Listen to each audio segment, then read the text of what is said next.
भारत समंदर से तेल देखिए कैसे निकालता है।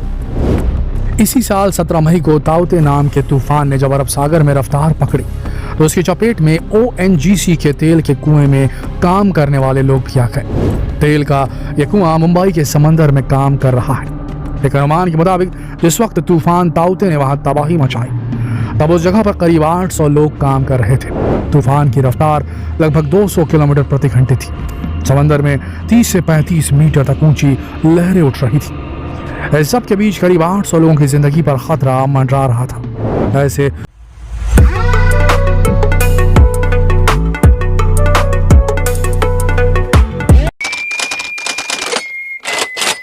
मुश्किल मौके पर भारतीय नौसेना ने एक साहसिक रेस्क्यू ऑपरेशन चलाया। बेहद तेज हवा और ऊंची लहरों के बीच भी नेवी के हेलीकॉप्टर्स ने उड़ान भरी और सैकड़ों लोगों को सुरक्षित जगहों तक पहुंचाया। लेकिन लाख कोशिशों के बावजूद 89 लोग लापता हो गए। इनमें से 50 से ज्यादा लोगों के शव समंदर में खोजे गए, जबकि कई लोगों का कोई सुराग नहीं लग पाया, यानी वो लापता रह गए। यह हमारे देश में समंदर में हुआ अपनी तरह का बड़ा हादसा था। इन सब के बीच सवाल उठता है कि क्या तेल के कुओं पर काम करना वाकई इतना रिस्की है? क्या लोग वहां जान की बाजी लगाकर काम करते हैं? तेल के रिग या कुओं पर काम करने का तरीका क्या है? यानी कैसे भारत समंदर के भीतर से तेल निकालता है?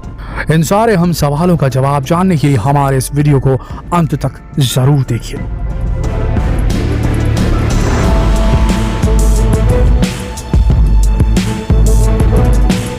ऐसा माना जाता है कि पुराने समय में तेल का कुआं खोदना आसान काम था।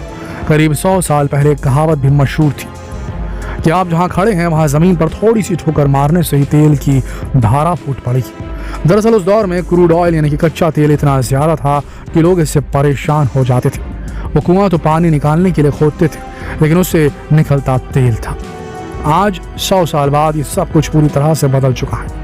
कम डिमांड और ज्यादा सप्लाई वाले सीन से निकलकर आज हम उस सीन में पहुंच चुके हैं जहां डिमांड बहुत ज्यादा है और उसके मुकाबले सप्लाई बेहद कम। यानी आज हम ऐसे दौर में पहुंच चुके हैं जहां तेजी से बढ़ती हुई डिमांड को फुलफिल करने के लिए कच्चे तेल की आपूर्ति की बहुत सख्त कोशिशें की जा रही हैं। कई ऑर्गेनाइजेशंस ने अपनी रिपोर्ट में साफ साफ लिखा है कि जो देश कच्चे तेल से समृद्ध थे, यानी जहां बहुतायत में कच्चा तेल मिलता था, वो इसके प्रोडक्शन के हाईएस्ट पीक को पार कर चुके हैं। यानी दुनिया भर की तेल से संबंधित जरूरतें हाशिए पर आ सकती है। हालांकि इस दौरान डिमांड में कहीं कोई कमी नहीं हो रही। गाड़ियां बढ़ती ही जा रही हैं, फैक्ट्रियां खुलती ही जा रही हैं। इसका सीधा मतलब है कि अब नए कुओं की पहचान कर उन्हें खोदने का वक्त आ चुका है।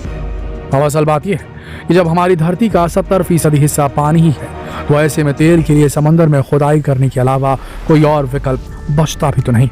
और आज भारत समेत दुनिया के ज्यादातर देश यही तो कर रहे हैं।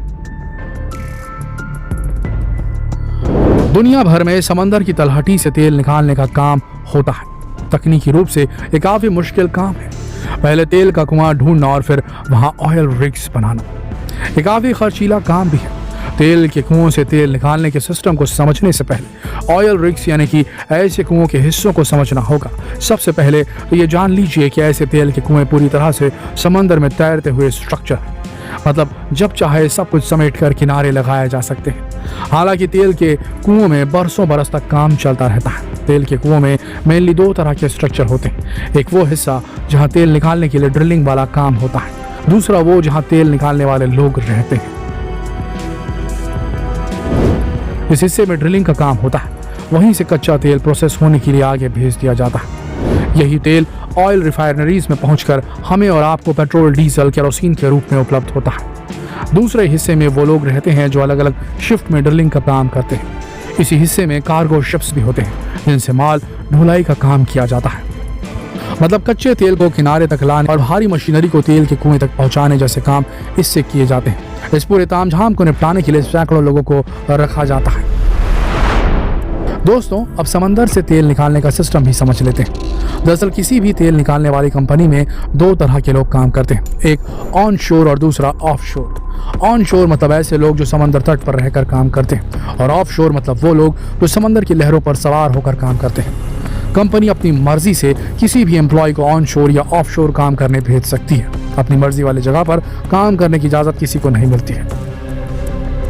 ऑन शोर एम्प्लॉयज़ को काम ज़्यादातर ऑफिस वर्क ही होता है, जबकि ऑफ शोर एम्प्लॉयज़ यानी कि ऑयल रिग्स पर जो काम करते हैं, इनका काम ड्रिलिंग से लेकर तेल को प्रोसेस करने तक का होता है। वैसे तो हर कंपनी के काम करने का तरीका अलग होता है, लेकिन हर ऑफ शोर लोकेशन पर ऑन ऑफ सिस्टम से ही ड्यूटी होती है। ऑन ऑफ ड्यूटी का सिस्टम मतलब आधा महीना काम किया, आधा महीना आराम किया। यह सिस्टम 21 दिनों का भी हो सकता है, मतलब 21 दिन काम किया और अगले 21 दिन छुट्टी रही।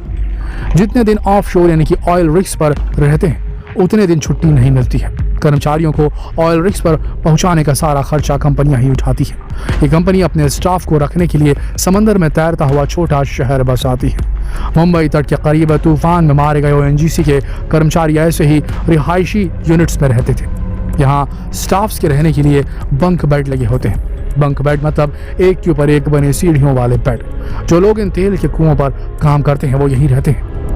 इनके खाने पीने के लिए सप्लाई लाइन किनारों से बनी रहती है, क्योंकि इन जगहों पर किचन में कोई खाना पकाया नहीं जा सकता, इसलिए फ्रोजन फूड ही इस्तेमाल किया जाता है। हालांकि इनके मनोरंजन के लिए टीवी रूम, कैरम और लूडो जैसे खेलों का इंतजाम जरूर रहता है। अब एक और बात जान लीजिए, जो लोग इन ऑयल रिग्स पर काम करते हैं उन्हें अपने पास मोबाइल रखने की इजाज़त नहीं मिलती, क्योंकि ऑयल रिग्स पर बहुत से काम सीक्रेट होते हैं। इसलिए तो कंपनियां सेफ्टी के लिहाज से ये वीडियो शूट करने की इजाज़त भी नहीं देती। यहाँ लैपटॉप, कंप्यूटर तो होते हैं, लेकिन इंटरनेट की सुविधा बहुत सीमित रखी जाती है। ऐसी जगहों पर कंपनी का इंट्रानेट काम करता है, जिसमें लिमिटेड वेबसाइट्स ही चलती है, कोई सोशल मीडिया साइट नहीं चलती। इन लोगों को काम काज के अलावा पानी में सरवाइव करने की ट्रेनिंग भी दी जाती है, यानी अगर वो पानी में गिर गए तो खुद को कैसे बचा कर रखेंगे जब तक कि उन तक मदद न पहुंच जाए, ये सिखाया जाता है। हालांकि अगर तूफान आ जाए तो खुद को कैसे बचाएंगे ये समझना मुश्किल नहीं है। तो ऐसी होती है ऑयल रिग्स पर काम करने वाले लोगों की जिंदगी। उन्हें तेल के कुएं में काम करने के लिए ऐसे मुश्किल सिचुएशन से जूझना पड़ता है। दोस्तों, समंदर में जहां कहीं कच्चे तेल का भंडार मिल जाता है तो वहां फ्लोटिंग ऑयल रिग्स बना दिए जाते हैं। फिर समंदर की गहराई तक ड्रिलिंग की जाती है। कई बार तो ये खुदाई 1000 फीट तक भी होती है। और फिर जैसे ही कच्चा तेल मिल जाता है तो फिर सक्शन पाइप्स के जरिए तेल को खींचकर बाहर निकाल लिया जाता है। समंदर के अलावा भी कई ऐसी जगह हैं जहां कच्चे तेल का भंडार मिलता रहता है। ऐसी जगहों पर भी ड्रिलिंग करके तेल बाहर निकाला जाता है और फिर उसे ऑयल रिफाइनरी में प्रोसेस के लिए भेज दिया जाता है। तो दोस्तों, उम्मीद है कि वीडियो में दी गई जानकारी से आपके ज्ञान में बढ़ोतरी जरूर हुई होगी। आप जान पाए होंगे कि तेल के कुओं में काम करना कितना मुश्किल होता है। तो अब इस ज्ञान को और लोगों तक पहुंचाइए और उसके लिए वीडियो को ज़्यादा से ज़्यादा शेयर कीजिए फेसबुक पर, व्हाट्सएप पर, यूट्यूब पर। कल फिर मिलेंगे एक और दिलचस्प वीडियो में। तब तक के लिए आप सबका इस वीडियो के अंत तक बने रहने के लिए दिल से धन्यवाद।